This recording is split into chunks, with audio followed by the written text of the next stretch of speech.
Hello and welcome to Behind the Lines. I'm Diane Dayton. Today we're going to talk about a great program. It's Lancaster Dollars for Higher Learning. And with us right now we have the Executive Director. We have Ann Womble. Thank you for being here. Thank you for having us. And Elise Crandall, you are a current loan recipient. Thank you for being here too. Thank you for having me.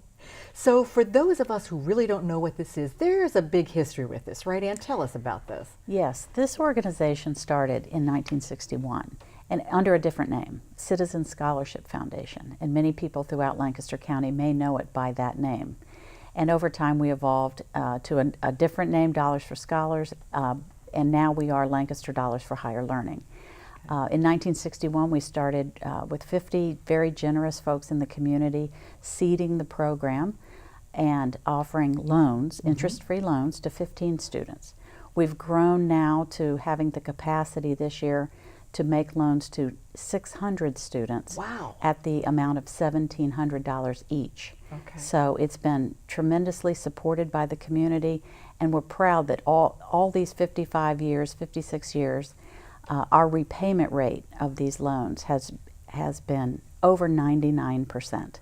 So students in Lancaster County, families in Lancaster County are very appreciative of the mission of this organization, and we just want to continue to promote it and make sure students throughout the county know that we're here. Okay, and it's funded through what? Well, primarily through the loan repayments themselves. Okay. But we also have a large number of generous donors. Okay. We are a 501c3 nonprofit organization, Right. so we do have a fundraising element to what we do, because we have to make up for the interest that Right. we're not charging the students, as well as the cost of running the program. Yeah, this is a wonderful thing that you're doing because it's so important, isn't it, Elise? Yeah, it is. Yeah. So tell me, how long have you been receiving loans? I received my first loan in 2015 for $1,700, and then I got that again in 2016, and I've currently applied for 2017, Right. and then I'll hope to get it again in 2018. Now, how did you find out about this? I actually found out because my sister went to college before me. She's older, and she graduated in May of 2016, and she had the loan, so I found out through her about it, and was just really impressed that such a thing existed. Yeah, great. Where do you go to school? I currently attend Lebanon Valley College as a special education and early childhood education dual major. Ah, dual. Okay, Yeah. excellent. What difference has this made for you? It's made a really big difference because I had 10 scholarships when I went in freshman year, but college is expensive and that's not enough. So there's a point where you have to start getting loans. And to have a loan that is interest-free and I don't have to pay back until after I graduate, and it's only $100 a month, that's really manageable. And when it comes back time to pay it back, it's going to be really great to have that as a payment plan. That's really good. Now, we need to look at what the eligibility requirements are. What are they, Ann? Well, firstly, these loans are available to Lancaster County students. Okay. Students graduating from any Lancaster County high school or homeschool, going to any kind of institution of higher learning, as long as it's an accredited institution, and that they would be attending full time. So they can go out of state, they can go to trade school, technical school, community college, four-year college, and graduate school. The limitation, though, is any one student may only take out 4 loans. So they can be in combination of a number of different kinds of education they are pursuing. Okay. But we want to promote all kinds of education beyond high school, because we know in this day and age everyone needs some kind of credential beyond high school. Absolutely.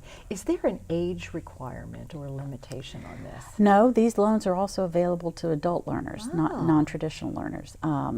For traditional students, we do require a cosigner on the Okay. loan agreement. So these are legal loans and with enforceable judgment notes and that sort of thing. Okay. But adults who plan to go to a program full time may also receive a loan, and they don't need a cosigner. Okay. Yeah.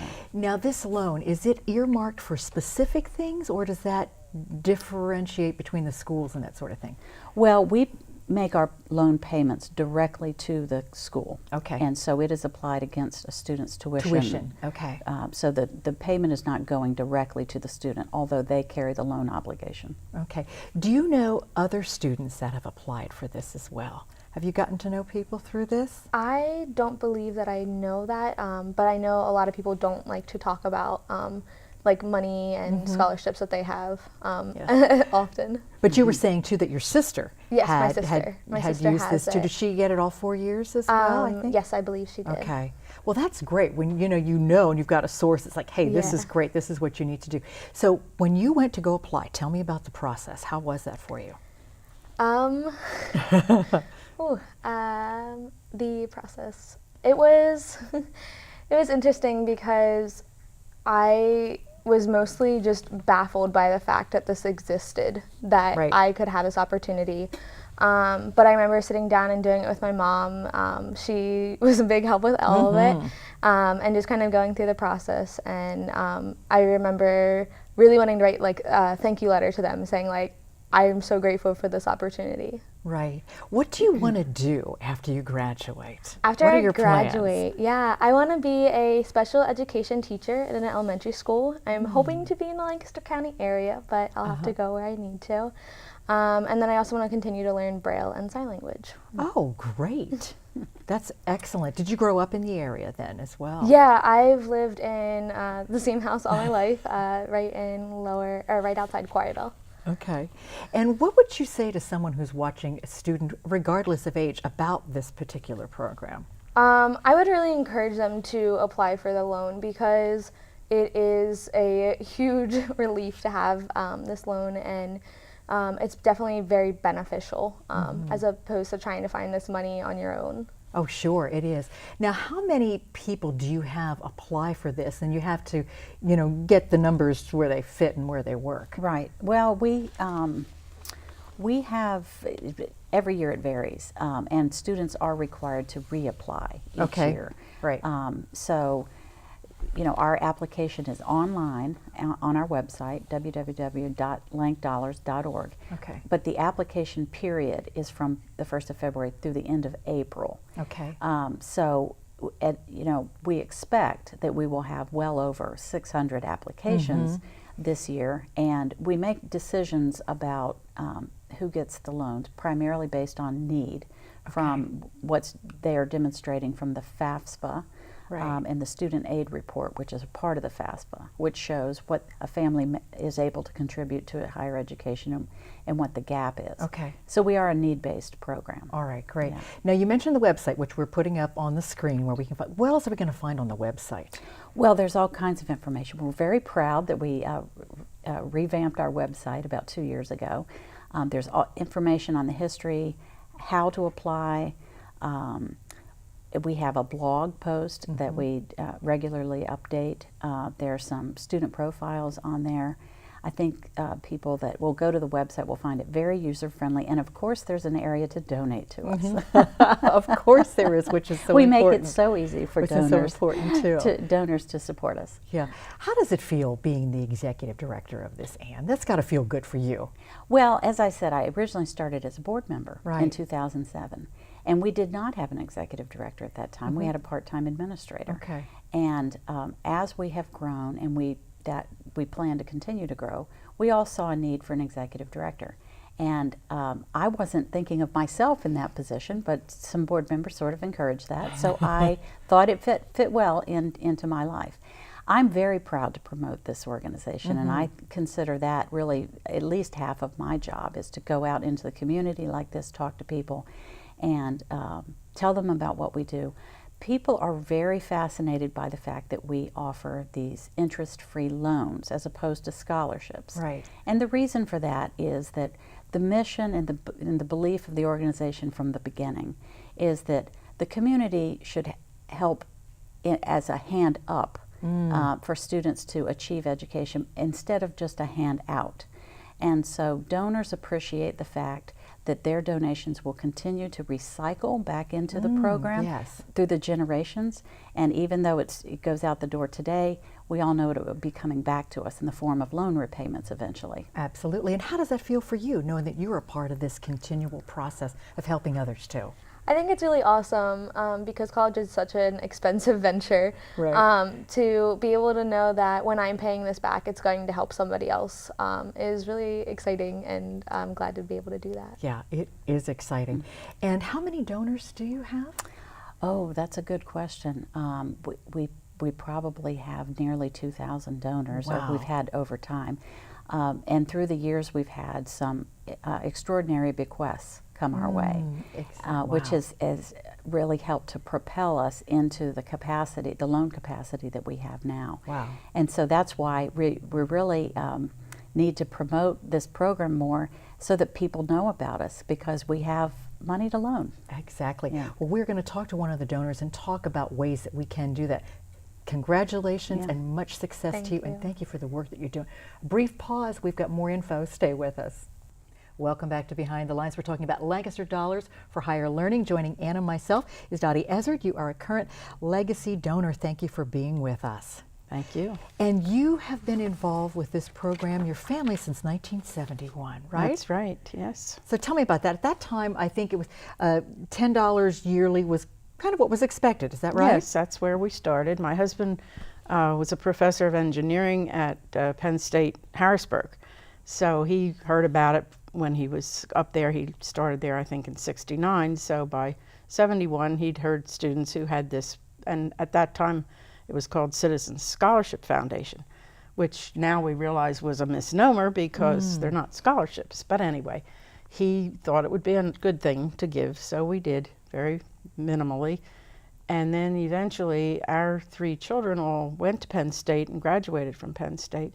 So then we decided we could be donors, and so we started giving. And then in 1983, I think it was, we gave an additional amount to honor those 3 children because of their, and they were not recipients of this because, of course, they got a tuition break because he was an employee of Penn State.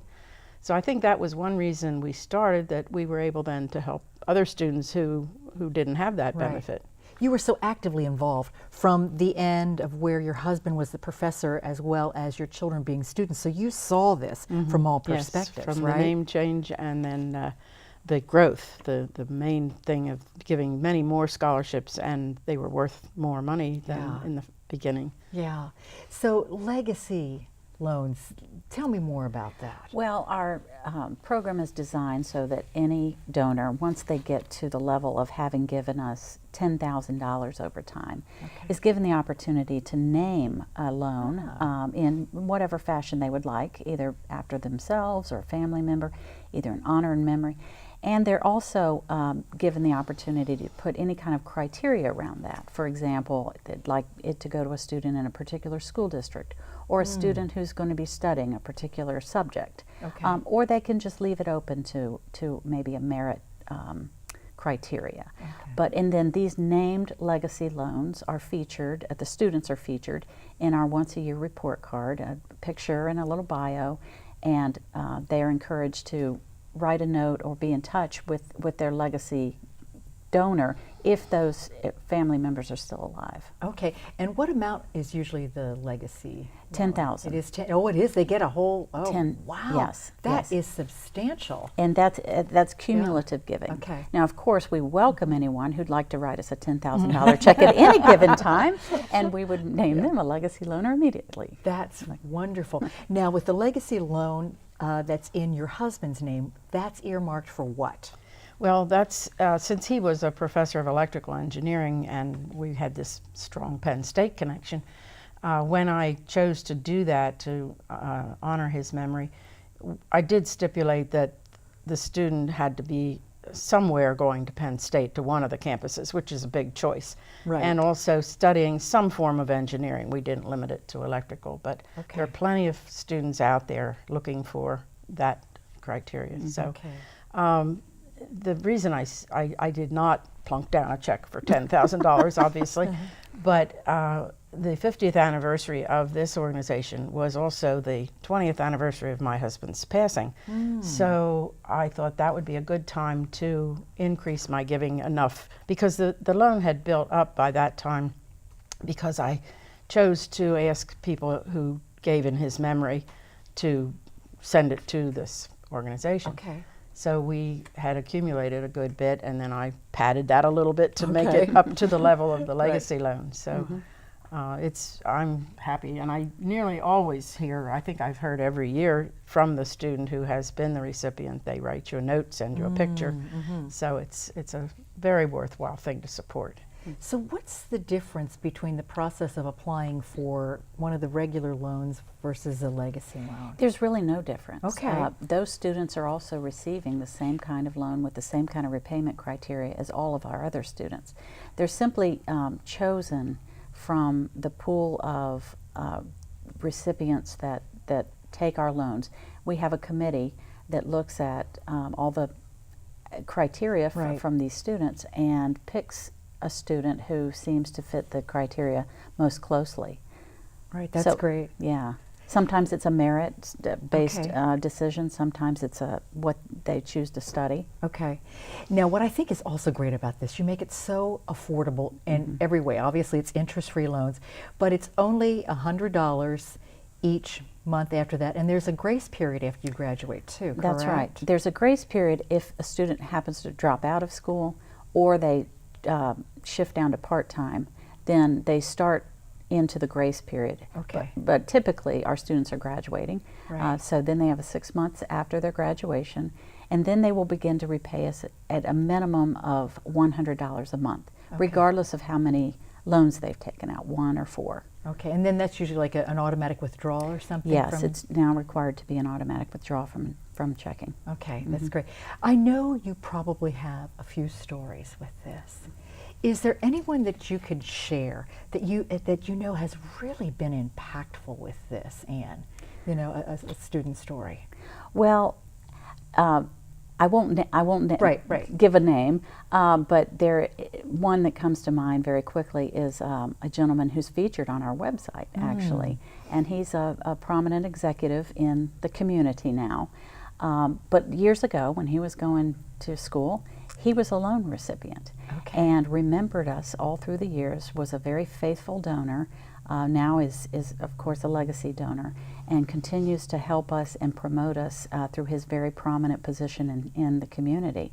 And you know, we have a number of those stories, and of course our recipients are spread all over the country. We have a professor at Michigan, University of Michigan, who supports us, and she's a very regular donor. We have just, you know, folks who have this, they always credit this program as having been just enough to get them into a level of education where they've been able to excel. That's wonderful. This means a lot to you too, doesn't it, Dottie? Yes, and I just thought of something else while I was listening to Elise talk about the generation thing, that my granddaughter is a recipient of one of these loans now, and she's in her 3rd year at Temple in Philadelphia. But her sister will be able to start somewhere. She hasn't decided yet where, but she will also be applying. So there's another overlap in a family that really helps when they need the tuition. It's that wonderful ripple effect, That's isn't it? And we always talk about the recycling. And the recycle. And you know, we hope and we think from testimonials that our donors really like that aspect of our program. That's actually the aspect of our program that caused us to change our name once again, because we had been part of a larger national organization, and that national organization started to require all their chapters to issue only scholarships. And we talked about it, and we decided, you know, we were founded on the principle of interest-free loans, so that we're a hand up and not a handout. And we believe that our donors like the idea that they're giving today, but that dollar will recycle over and over and over through the generations. Keeps going. You have a newsletter too, electronic, that comes out? We have an electronic newsletter that comes out about once a month. That's something we just started this year. We have a regular blog. We like to think of ourselves as really higher education advocates, as well as, you know, the fact that we're offering financial assistance. Right. But we're trying to encourage everyone to think that they can achieve a credential beyond high school. Okay, so if you want to be a donor, how do you go about doing that? Well, the easiest way is to go right to our website and click that big Donate Now button. There you go. Real easy, right there. But we do, throughout the year, do mail solicitations. Okay. And, you know, we get a lot of our donors as well as a lot of our loan recipients through word of mouth. Yep. This year we are going to, for the first time, hold a donor appreciation luncheon in May so that we can bring people together That's good. and offer our appreciation for what they've done to help support this through the years. Yeah, this is great, and that website has the link to all of this. Everything is on the website, www.lankdollars, LANCDOLLARS.org. And what would you say to someone who's considering donating, Dottie? Oh, go for it. It's very rewarding. Actually, I was thinking that's one reason we started supporting this rather than some other scholarship program, because my husband was a big believer in helping people but not giving a free ride. Right. So the fact that it was strictly loans and that they were repaid at such a high rate, it's a wonderful rate of repayment compared to some other things you hear about. So it's worthwhile. Once you're a donor, they won't let you go.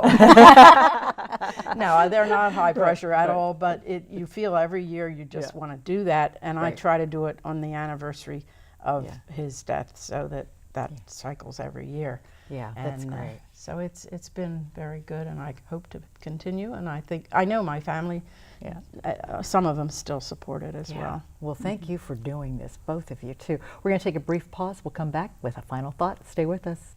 Lancaster Dollars for Higher Learning. A final thought, Ann.